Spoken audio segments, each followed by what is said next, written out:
Hello, my name's Rusty Coones, and I have with me Ronald Gonzalez. He's a motorcyclist, pilot, adventurer, and a member of the Southern California Motorcycling Association. How you doing there, Gonzo? Hey, doing well, Rusty. Doing well. Good to see you, man.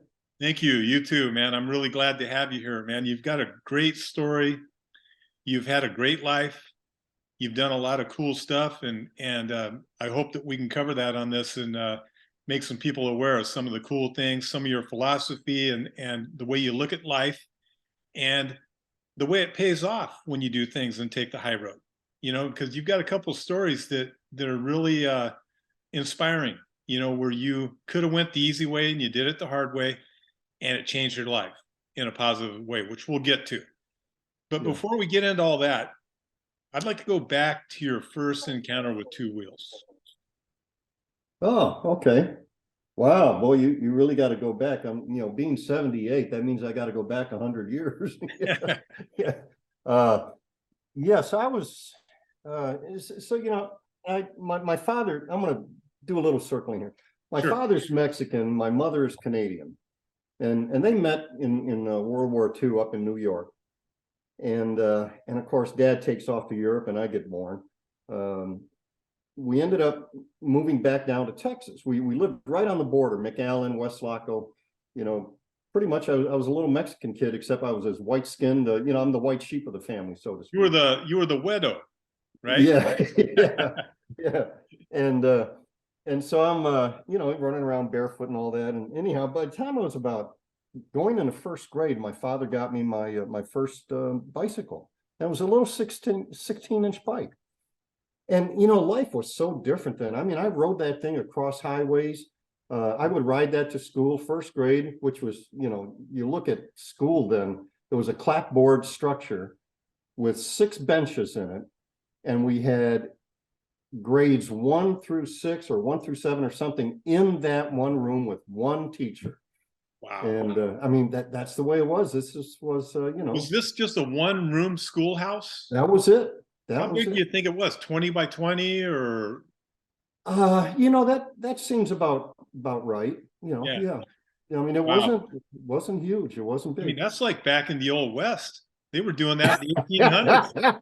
Yeah. Did you have a hitching post out front for Yeah, the I was just horse? going to say, yeah, I had to hitch my horse up to the rail. Yeah, man. I mean, that's like old school right there. Yeah, yeah, yeah, exactly. So, that turned out really well. But that little two-wheel bike kind of got me going. And I was, as I think about it, I always had a bike after that. And I mean, it gave you such a sense of freedom and independence. You could just take off and go do things, and it was a lot of fun. And and it I didn't really get into motorcycles until I was like 66, 67. Uh, but the first time on a bike, my uncle Richard, Uncle Dick, we call him. He had a Harley with that big old saddle and the iron hand that you held on the back of the saddle. And my father got it, and he took me for a ride on it. And I have to admit, thinking back about it, it was so exciting. It was fun. The next time I came across a motorcycle, I was stationed in Iwakuni, Japan. This was around 65, 66. And it was just before our unit rotated down south to Vietnam. And I picked up a little 55cc that I just run around on the base a little bit. I really didn't do a lot of riding. And I ended up, because we were shipping out, I had it boxed up, and I shipped it back to my kid brothers so they could have fun with it. And they did. They loved it. And then that leads me to how I got into motorcycling. If you want to go in that direction, I can, it. Well, I do, but I'd like to get a little bit back into your history after you got out of school. And I know you were in the military, and Yep. you became a pilot in the military. But before you were a pilot, I want you to talk about the transition from that into the officer program and all that, and how you did it. Because I think what Oh, you okay. did there, that was really a testament to your ethics. Oh, And I think it's yeah. something people need to hear because, It was, it's a very interesting story. just ask me anytime. I'll tell you how great I am. Well, I mean, this is just I think this is a good example to let people understand that taking shortcuts doesn't always pay off. And that is true. So I enlisted, I was 17, the Cuban crisis broke out, and I enlisted in the Marine Corps. And the, typical government bureaucracy, military, what do? They don't send me to Cuba. They send me to Paris Island, like, no, I'm supposed to go to Cuba, and be a hero and all of that stuff. But I got through Paris Island, and I'll tell you, that was a wake-up call for a skinny, spoiled I wasn't spoiled, but 17 years old, all of a sudden, man, I had to toe the line, work hard, and it was kind of interesting. But anyhow, I had my first 3 years in the infantry, and then ended up in the air wing, and found out about a commissioning program called the Naval Enlisted Scientific Education Program. And this is where they'll take a young enlisted man, woman, send them off to college, then commission them and get them back on active duty as an officer. And so here I am in Vietnam, and I'm taking the exam, and the major that actually, I think he was a major then. He sort of monitored me and encouraged me, et cetera, et cetera. I actually crossed paths with him as a naval aviator. I was at the rank of captain then, and he was a full colonel. And then when I walked into his office, he looked at me and says, "Holy, Coap, you made it." He remembered me. It was quite interesting. But anyhow, I took the exam, went off to school. In your second summer, after your sophomore year, they send you off to OCS. And the reason for that is because it's a high washout rate. A lot of guys, they do great in school, but then they get into the nitty-gritty of going through officer candidate school. And that's double tough over Paris Island. Well, the truth is, I was failing in school. I was a physics math major, and my heart wasn't in it. It really wasn't. I just didn't buckle down and take advantage of it like I should have. Well, wait a minute, was that the days of like Animal House type stuff going on? Yeah. Partying like crazy? That what was going on there? Yeah, really. I had a good time. I really had a good time. In fact, that is when I also met my wife. Was in Louisville, Kentucky. Yeah. And my wife, by the way, was Peruvian Japanese, and wow. Yeah, and spoke Japanese, Spanish, and English. Quite interesting girl. But anyhow, so I'm down there to OCS, and by the way, on my way to OCS, I flew down to Peru, married my wife, and then flew up to OCS. And I get in OCS and I realize, no, I can't go back to school. That's just, it's not going to work. I'm going to get my can kicked out. And so I went to the commanding officer and said, "Hey, I want to transition over to this other commissioning program called the Enlisted Commissioning Program." And he says, "Yeah, fine. Okay, let me see what I can do for you. I'll see you in a couple of days." So a couple of days later, he calls me in and he says, "Well, bad news, we can't do it. I talked to Major so-and-so who runs the commissioning program out of headquarters, Marine Corps." And he says, "No, you can't switch between programs." And I go, oh, okay. Well, what do I do now? And he says, "Well, you got two choices. We can't get your orders, and you're due for Vietnam again. So your orders are going to send you back in country." And he says, "Yeah, we're not going to get your orders for like 3 months, so you got a choice. One, you can stay in OCS and go through all of the stupid crap that officers go through, or just go on over and we'll transfer you over to on the base, and you can hang around the base until your orders come in. Basically be a slough off." And I thought about it for maybe 2 seconds. I go, "No, I'll do OCS." And so we went through 10 weeks of that stuff, and again, no, I was a staff sergeant then. I was not going to get a commission. And at the same time, the Marine Corps was doing an evaluation of 2 different physical fitness training programs. We did it the old style, another company did it this new style. And then they did the testing under the old style of both companies to see who performed better. So he asked for volunteers. Anybody want to, you don't have to because we're all done, but we'd like some volunteers to run this combat readiness test, which, you run 3 miles, you climb a 20-foot rope, you jump over, trenches of water, you carry a Marine that in my case was always 50 pounds heavier than me, and you got to carry his rifle and haul him back 50, on and on and on and on. It's demanding. So day of the test, running it, and I came in, my usual 3rd or 4th or something. And as you come across the line, you got to yell out your name. And so I yell out my name, Gonzalez. And then the recorder states your time, and he yells out a time. And as I was running across, I noticed my company commander and some lieutenants and other company commander off to the side. They're having a chit chat. And so I cross the line and I hear, Gonzalez, get over here. I'm like, oh, God, I'm in doo-doo again. And I get over, yes, sir, Candidate Gonzalez reporting his orders. Enough of that stuff. And he sticks out his hand and says, congratulations, Lieutenant. Later, I found out the story, the major in headquarters Marine Corps. So wait a minute. So you crossed the finish line. You're not expecting accolades or anything. You're not expecting ever to get in that school and become a pilot or anything. And they make you a lieutenant. It was a test.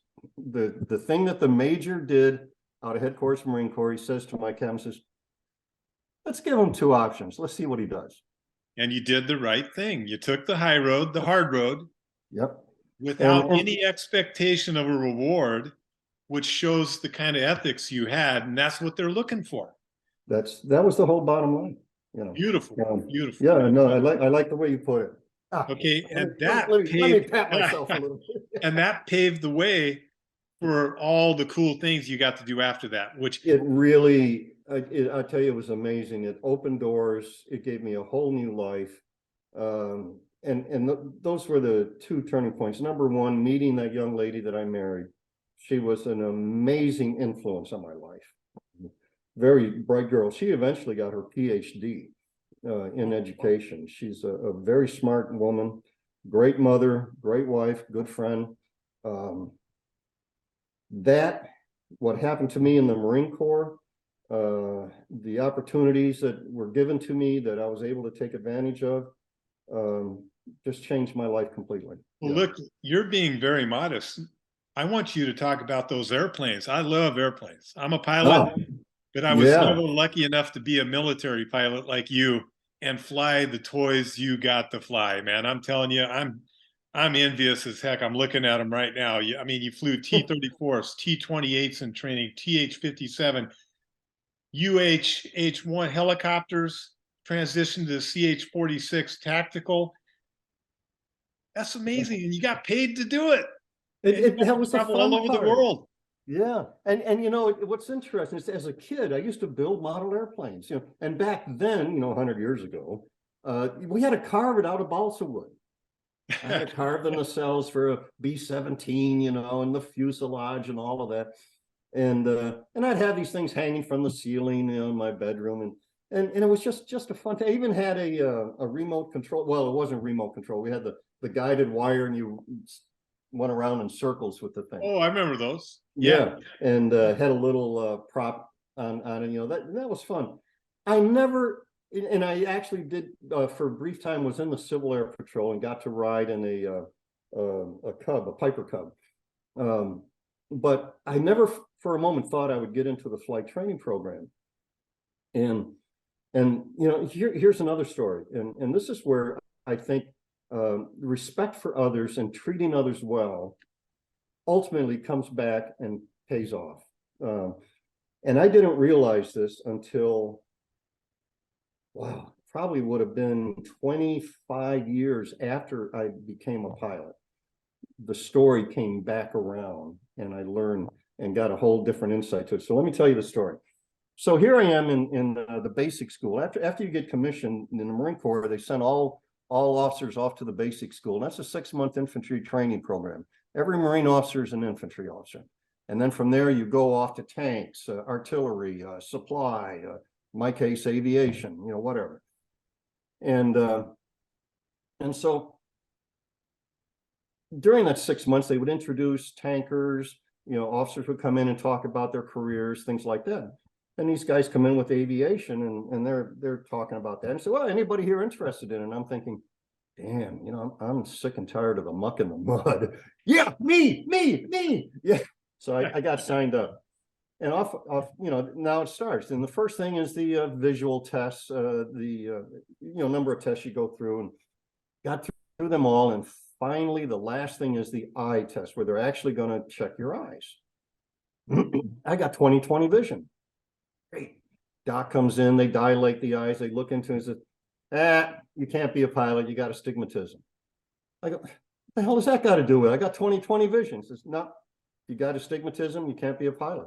I said, well, what can I do? He says, well, you can be a naval flight officer. I go, great, I'll do that.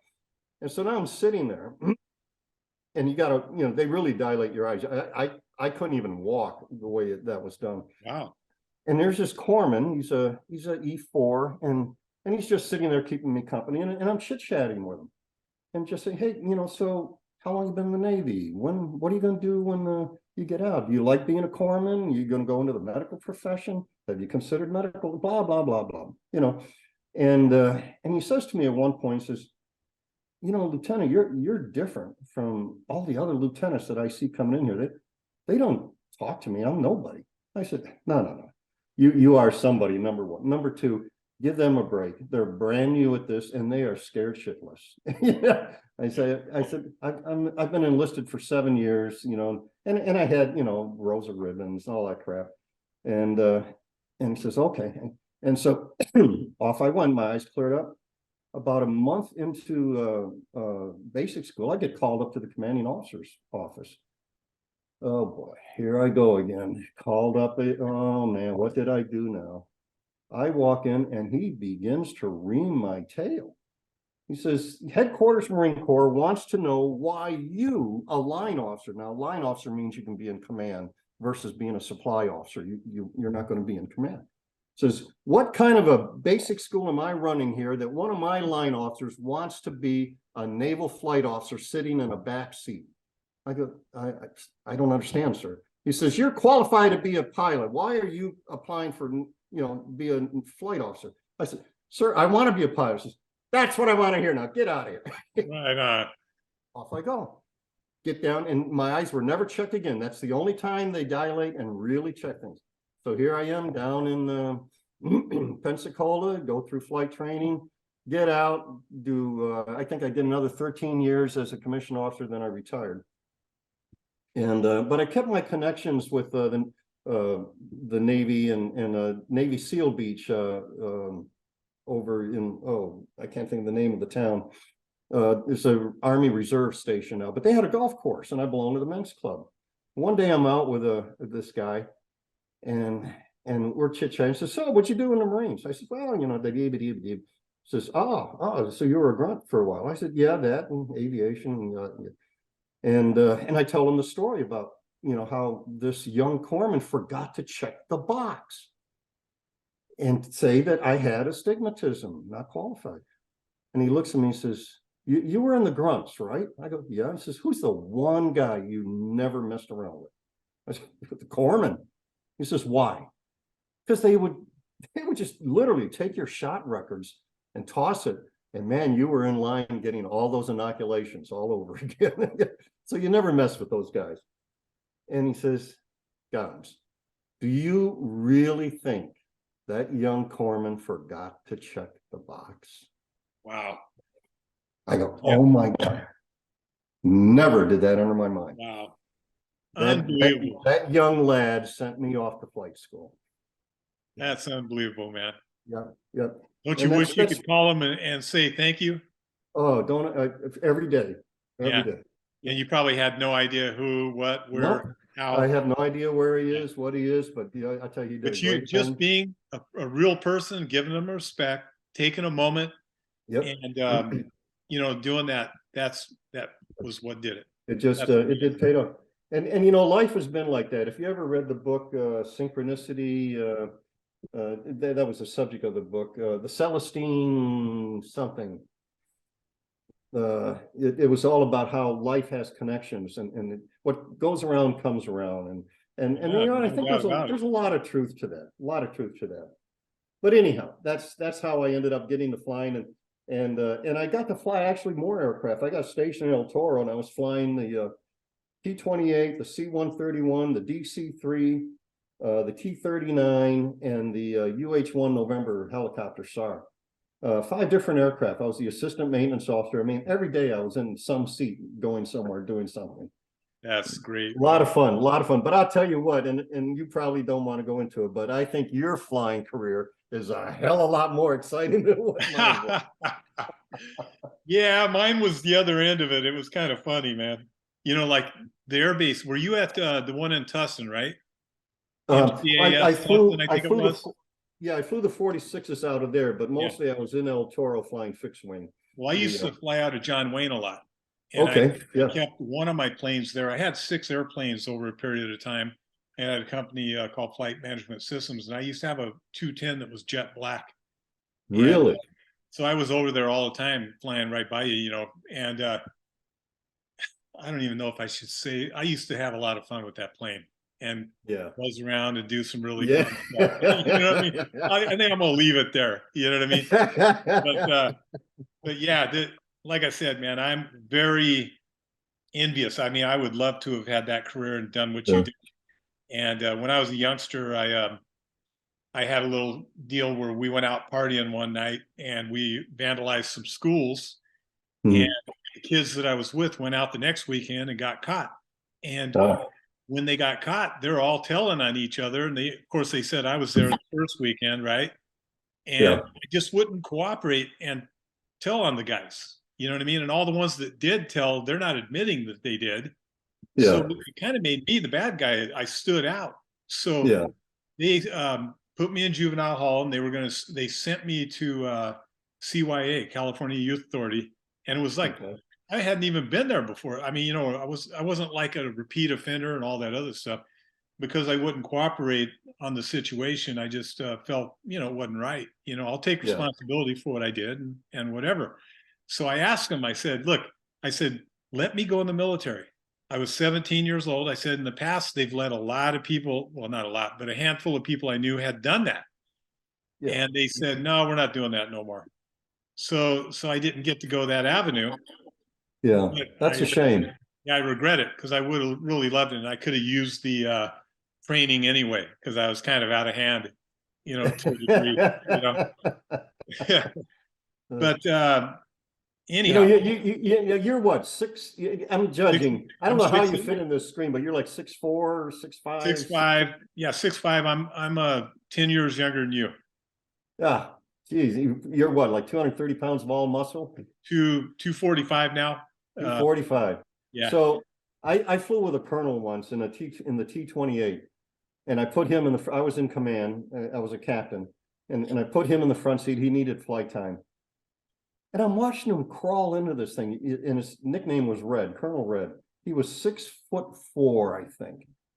And I'm watching him crawl. And I said, Colonel, how in the hell did you fly A4s? He was an A4 pilot. And he says, it was a tight squeeze. He says, and it wasn't good. If I ever had to eject, it was going to cut me off at the Broke his knees. legs. Yeah. Yeah. It was just, he just, You know, it's sheer willpower that you love what you're doing to make you do something like that. oh yeah. Like I raced stock cars for a while, and it was the same thing, climbing in and out and being so tall. But I loved what I was doing so much, I overrode my senses, which would make you very claustrophobic. You know what I mean? And you got once you get past that, you're okay. But that's everybody feels that because you're strapped in. Even your head is strapped in. Yeah. And in those cockpits, I think what the average pilot was optimally 5'9", maybe. Yeah, that sounds about right. It's between no more than 6 feet, you know, but Yeah. you know, claustrophobia, you just brought back a story to mind. My very first flight after I finished ground school in Pensacola, they send you off to soft lead, fly the T-34. And so now I'm going to go out my first flight, and I'm with my pilot instructor, and we're doing the pre-flight, and we crawl in, and you know, and then he shows me the start sequence and all that, and he says, all right, you ready to go? I said, yeah, let's go. and we taxi out. We get down the end of the runway. We do all our run-ups. Then we get clearance. We roll out on the end of the runway, and he closes the canopy. Oh, shit. I'm claustrophobic. And I start breathing. I can't breathe. And I'm going, oh, no. I got to get through this. I want to get my wings. I want to be and I tell you, I remember maybe a couple of things of that flight. I was soaking wet. And we got back, got out, and I got through it. Now going for the second flight.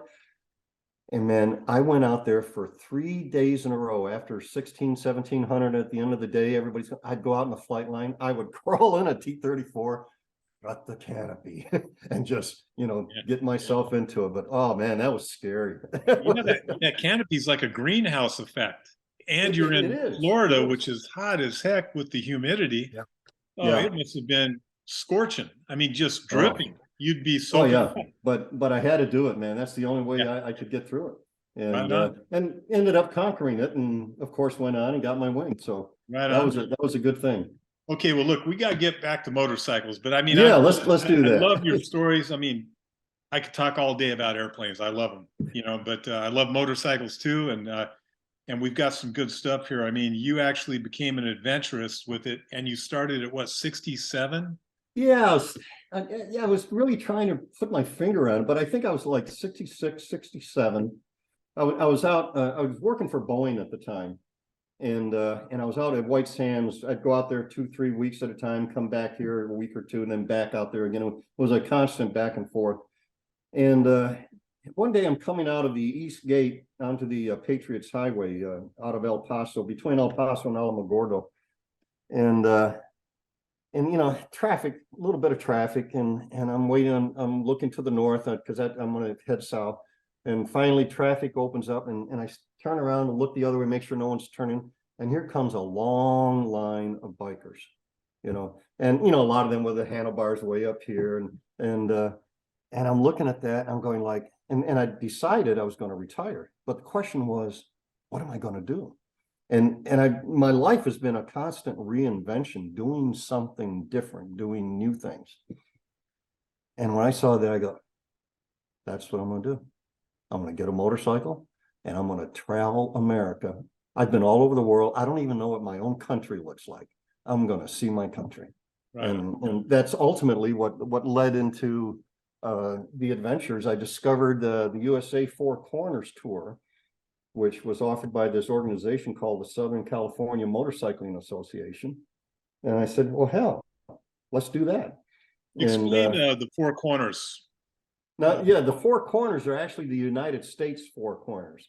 Right. So San Ysidro, California, Key West, Florida, Madawaska, Maine, and then Blaine, Washington. These are the furthermost corners of the USA where there's at least a post office box, a little town or something.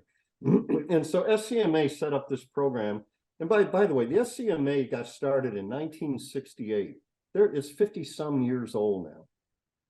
Great organization. It's not a club where you do a lot of group rides. In fact, there are no group rides. It's a really individual long distance riding, LDR. Where you ride thousands of miles, days at a time, and that's what the Four Corners is. The Four Corners, I think that came up in '84, was created, and I forget. I think it was Joe Usiton that established the ride. And so basically, you have 21 days. You start at, like in my case, you can start any corner. I started at San Ysidro. I started in Blaine, came down to San Ysidro, out to Key West, and up to Madawaska. You have 21 days to do that. It's doing the box version is about 6,500 miles. Well, that's 300 miles a day or something. Easy to do. And and so I did that. But the first time I tried that was a total failure. I tried it in 2011 when I rolled out of here with my truck and my trailer, and I had my Dyna and my Road King in the trailer and all my camping gear. I get to Maryland with my brother. After I went to Sturgis, man, I had a great time, but that's where I discovered I am not a crowded rider. I need to be on alone, individual, and like a lone wolf type thing. Well, you make And better time by yourself anyway. oh yeah, absolutely. Yeah. And I loved Styria. It was a blast. It was a lot of fun. Anybody ever wants to go to it, I recommend it. Do it. You'll enjoy it. But it's not for me. It was just too crowded, too many bikes on the road, etc. So I'm in Maryland, dumped my gear at my brother's house, and I said, all right, got on the road, Kane. I said, I'm heading to Madawaska. I'm going to start the Four Corners. Well, this is at the end of September, right after we had that massive, this is 2011, that massive hurricane that ripped up the whole East Coast. It tore roads up in Vermont, and houses were flooded, washed downstream. I mean, it was mind blowing. And I saw all this when I was riding. And so I head up to Madawaska. First day out of Maryland, I'm going through Delaware, and it starts raining. And I'm going, oh my God, what's this? I had never been in rain before. Yeah, Southern California, you know. I was petrified. I knew my bike was going to slip. I was going to die. Oh. And get to a motel, actually I went to a camping site at this Army base. And I'm out there trying to set up, drop the bike in the mud, finally got it up. And I realized, no. We got some bad weather coming in here. I'm going to a motel. So glad I did that, because believe me, it was bad weather. Leaving Madawaska, heading now to Blaine, Washington. I got to go through Montana. Coming out of Madawaska, I am being blasted with cold wind, cold rain. I got papers padded into my knees to try to keep the warmth on, and it was horrendous. I get to Niagara Falls, where my sister is, and I get on her computer. I said, I got to find out what the weather is. Montana's having their first blizzard. And I'm going like, this ride is over. we ain't going. I got a lot to learn about this long distance riding. Obviously, I wasn't thinking. I headed back down to Maryland and, took off and got prepared, got more involved with SCMA, talked with a lot of riders, did the monthly rides that they were having at the time. They no longer do that. And great guys. They imparted a lot of knowledge. They helped me a lot. And the following years, when I loaded up my Road King and I rolled out of here, not on a trailer, but on the bike, and I put on, I don't know, 30, 40, I think it's closer to 40,000 miles that first summer. Then I did another 40 some thousand the next year. And just how many rode. months? How many months was that to put on 40,000 miles? Yep. I lived in motels and I had all my camping gear. Yeah. And I just rode everywhere. And what was that, 3 or 4 months? Yeah. June, July, August, September. It was about 3.5 months each time. That's a lot of miles. Yeah, it was fun. It was exciting. I tell you, you want to really see America. You've got the West Coast and the East Coast. Where's America? It's in between. Yeah. And I met some of the most fantastic people. I could sit here and talk for hours about the people that I met out there on that road. Great Americans, small towns. I remember one time going by a farmer's house, and I said, hey, can I pitch a tent out there in the he says, well, I don't have any room in the house, but hell, why pitch a tent in the field? Just go on in the barn. And I stayed in the barn. It's just great people. Small town people, man, they're very nice. You know what I mean? Yeah. Very different. When we're in the city, we lose sight of a lot of that. We'll have neighbors and I'm guilty of the same thing. I mean, I know my neighbors right now, but there's been times when I never knew them. Yeah. You wave at them when they go in the driveway and you never know their name. Yeah, exactly. Out there, when you live in a rural area, everybody pretty much is connected. They know who everybody is. Yep. And they keep an eye out for each other. They got each other's back. Absolutely. Yeah. And what's really neat is that they understand you, and they're not judgmental. They understand, this is what Gonzo is, just accept it and live with the guy. Yeah, another thing, and this amazes me. I grew up in a house, and I'm sure you probably did too, with no key. We never knew where the front door key was. We never locked the house. Oh, really? Yeah. They still do that in a lot of middle America. Oh, They absolutely. don't even know where Yeah. their key is for their front door. Where'd you grow up? Madera, California, up in the Oh, Central Valley. Cal. That's a Yeah, farming area. yeah. I think the whole county had 30,000 people at the time I was there, and the town had 15,000. Wow. I mean, we never even thought about locking our front door. It just wasn't a thing. You go Yeah, on vacation, you didn't even lock it. I mean, it was yeah, crazy. You think exactly. about it now. And my dad had the crop dusting business up there, and he had trucks parked at the airport 24/7, keys in the ignition, half No kidding. half a mile off the freeway. Nobody, not even once did one of the trucks get stolen. Wow. That's just unreal. Yeah, You know, it's a you different couldn't world. imagine that today, Yeah. you know? Yeah, well, it's like here, I've had this house, I bought it in 77 and have kept it ever since, despite being transferred. And like, I lived in Hawaii for almost 4 years, I was stationed there. But my neighbor across the street has had the key to the house all these years, and it's, and of course my daughter insists on it too. He says, yeah, I don't want to be the one to come over and find your dead carcass in the house. Let them find it. Yeah. So right on. So when you rode the first year, you didn't make it with the SCMA Four Corner Run, and then the second year you did make it, correct? Yeah, the second year was a whole different ball game. I learned about riding. I still was not a rider, and you got to be. I'm going to be careful about this. Yes, I've done a lot of things, but you know what? There are guys that are riders. I mean, holy mackerel, the things they do on a motorcycle and their innate abilities. I don't have it. I had to work at everything. And I even went through a period where I totally lost the ability to lean and turn. And I like, what am I doing wrong? What am I doing wrong? And I would talk to the guys about it. I've never had any hesitation to bring up my weaknesses, because I got a ton of them.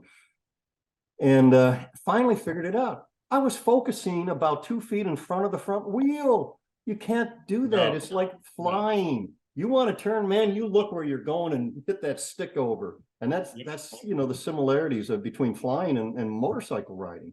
Yep. So anyhow, I go out that first year, and my intention was, the SCMA offered the USA Four Corners, which I just explained. Then they had a ride called the Best 15 USA Roads, and they were in 14 different states: Texas, Montana, Washington, North Carolina, Tennessee, Vermont. I mean, all over the US. And I did all of that. And I left Madawaska after I finished my Four Corners. I left Madawaska and just started knocking off all these 15 roads. Got that done, and I'm here in California. Well, California has, and they still have it, it's called the California Adventures. And you visit all 21 missions and all 25 national parks. And so I knocked that off. And then they had the Three Flags. Well, the Three Flags is where you run from Mexico, and it's every Labor Day weekend. You go from Mexico, they pick some town to start at, and there's around 300 riders that show up for it. And you spend that whole weekend warming your way north to some little town up in Canada. Wow. And hence the Three Flags, which fits me to a T. Remember, my father's Mexican, my mother's Canadian, and I'm born in the USA. I mean, what a ride, right? Right on, man. So I knocked that one off, and well, I did all the rides. It's called the Premier. And I started hitting the board of directors to create an award to get more people out to do that. Right. And they wouldn't do it, of course. Yeah. Well, the next year I go out and I do it again, and I knock it all off. And I did all of the local rides every month. I mean, I was hustling. I was just crazy on that bike.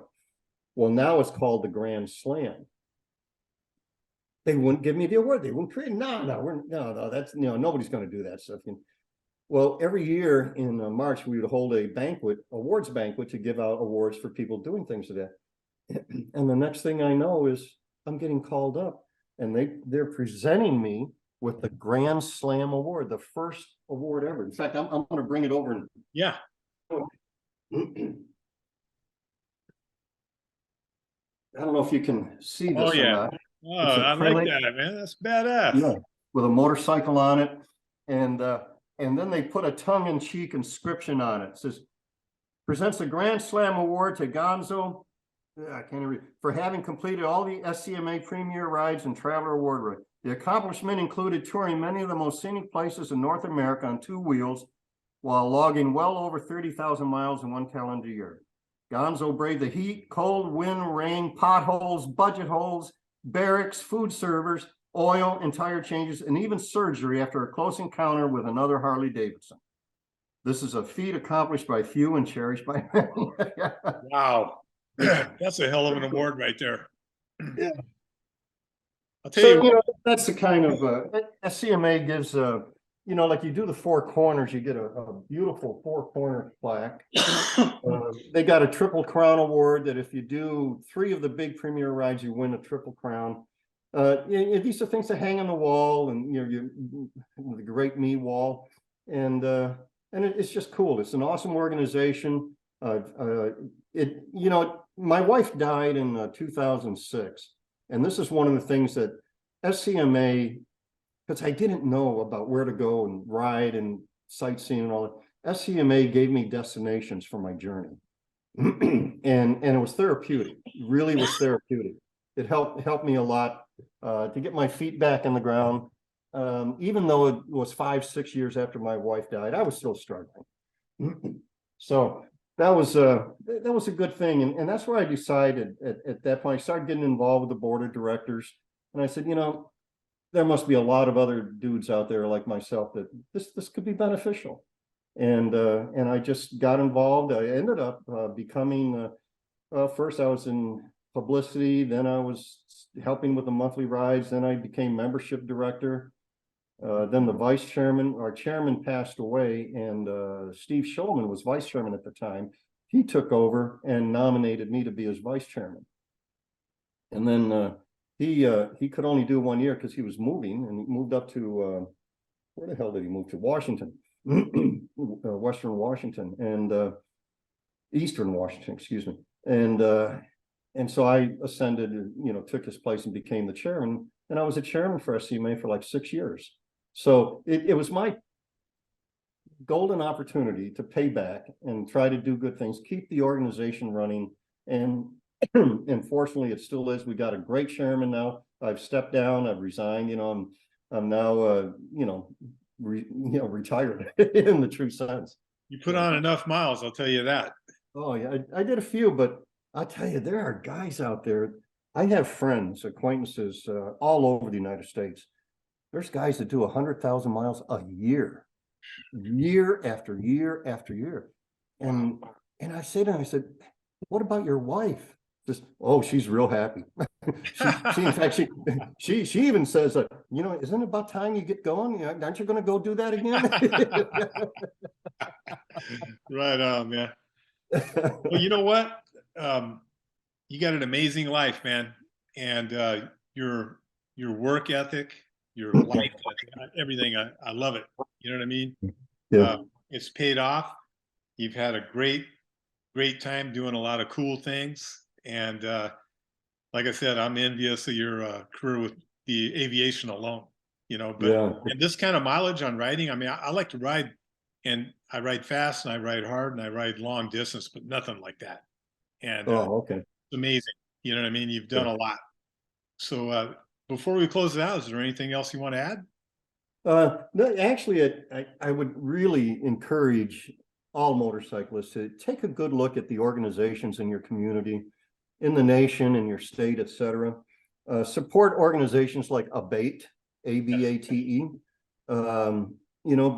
But be friends with other riders, be friends in your community, and if you would like to have some adventure, some long distance riding adventures, go to the website of the Southern California Motorcycling Association.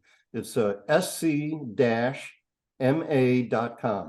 and I think you'll enjoy it. You'll have fun, and I would just encourage everyone to give it a shot. Right on, man. Gonzo, it's really great talking to you. Well, I You tell you, know, this has been an honor, Rusty. Thank you very much. I feel You the really same. know how to flatter the hell out of a guy. I tell you, I am so flattered. I don't mean it. I'm not trying to kiss your ass. I mean, I'm just being real. I mean, you know what I mean? You've done some cool stuff here, man, and you need the recognition. And people can learn some life lessons. Just the one thing alone that you did with the officers' school, you know, Yeah, there wasn't a carrot dangling in front of you, anything at all. There was no golden ring. You had the opportunity to lay back and go the easy route or go and finish that training with no reward for doing it. You chose exactly. the high road, changed your life. They were watching you the whole time. And Yep. if I was one of those officers, I would have done the same thing. I want that guy. He's got initiative. He's got Yeah. ethics. That's a leader right there. That's the Yeah. kind of man we want, you know. Well, thank you. That was very nice of you to say that. Thank you. Right Yeah. on. Well, good So talking to you, man. I enjoyed I'll it. see you soon, Yeah. Gonzo.